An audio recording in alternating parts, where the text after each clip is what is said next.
ہمارے معاشرے میں عورت عفت و عظمت.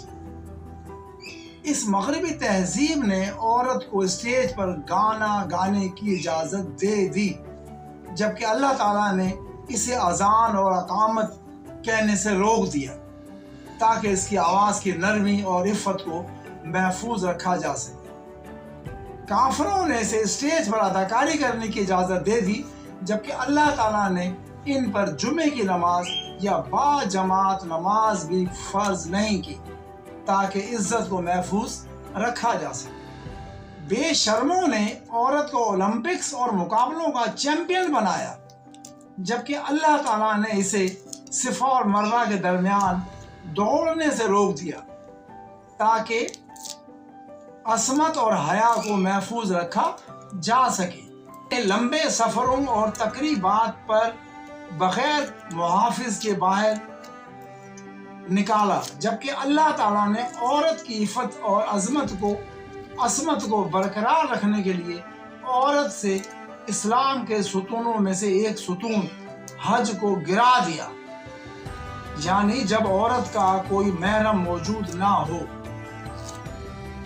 وہ عورت کو کھیل دیکھنے اور کھلاڑیوں کی حوصلہ افزائی کے لیے اسٹیڈیم میں لے آئے، جبکہ اللہ تعالیٰ نے عورت کو دین کی حمایت جہاد کے لیے بھی نکلنے سے منع کیا. وہ عورت کو گھر سے نکال کر شاہراہوں پر لے آئے. عورت کی خوبصورتی کو مزید ظاہر کرنے کے لیے میک اپ کو اس پر انڈیل دیا، جبکہ اللہ تعالیٰ نے اسے پازیب پہننے سے منع کیا تاکہ اس پازیب کی آواز سے مرد عورت کے پوشیدہ حسن کے تصور تک نہ پہنچ سکے. اہل مغرب کے وحشی درندے عورت کی آزادی بالکل بھی نہیں چاہتے، بلکہ وہ عورت تک پہنچنے کی آزادی چاہتے ہیں. سورہ نساء آیت نمبر 27 ترجمہ: اور اللہ تم پر اپنی رحمت فرمانا چاہتا ہے، اور جو لوگ خواہشات و شہوت کی پیروی کر رہے ہیں وہ چاہتے ہیں کہ تم سیدھی راہ سے بہت دور ہو جاؤ. اے ہمارے رب عزوجل، ہم تجھ سے تمام مسلم خواتین کے لیے پردہ اور عفت و حفاظت کی درخواست کرتے ہیں. آمین.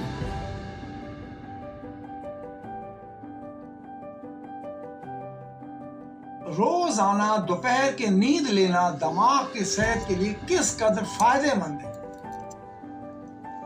دماغ جسم کا سب سے اہم اعضاء ہے، کیونکہ ہمارے ہنسنے، بولنے، کھانے پینے اور چلنے پھرنے سب نظام کا تعلق دماغ سے ہی ہے. یہ نہ صرف ہماری جسمانی کارکردگی بلکہ ہمارے تصورات، ہمارے جذبات اور ہمارے زندہ ہونے کے لیے سب سے اہم ہے. اور دماغ کی صحت کا تعلق براہ راست نیند سے جڑا ہے. کئی تحقیقات میں یہ بات سامنے آئی ہے کہ دوپہر میں نیند لینے سے دماغ تیز ہوتا ہے.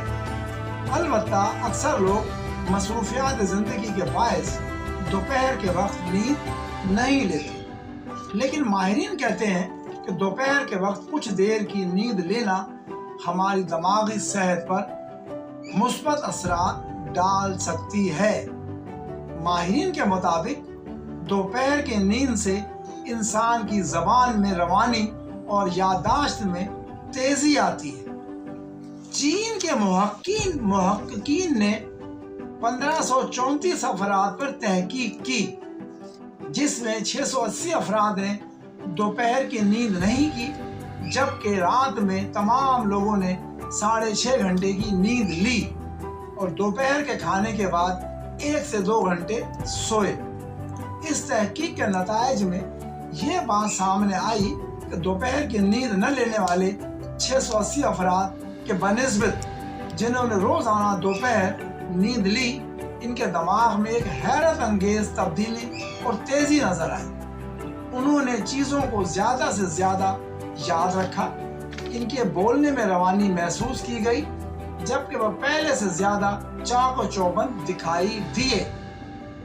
اس تحقیق سے یہ بات بھی واضح ہوئی کہ روزانہ دوپہر کھانے کے بعد 1 آدھ گھنٹہ نیند لی جائے تو یہ آپ اور دماغ دونوں کے لیے مفید ہے۔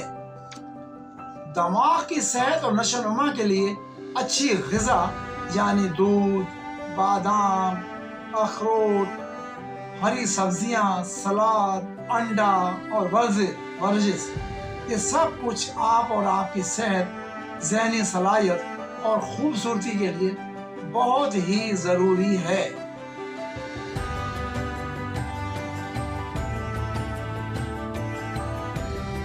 رضائے الہی، قضائے الہی۔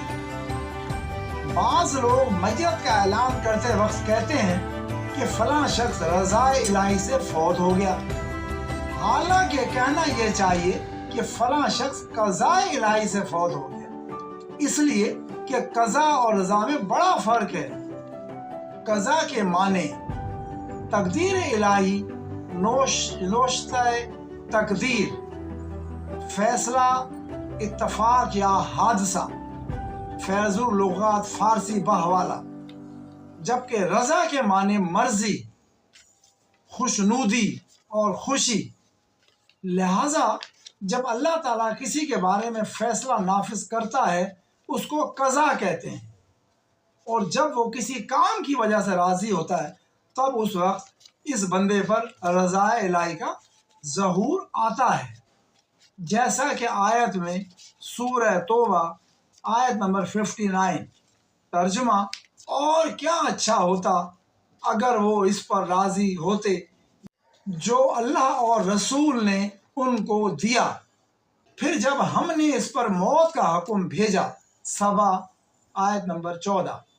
ان دو آیات بیانات سے رضا اور قضا کا معنی کھل کر سامنے آ گیا۔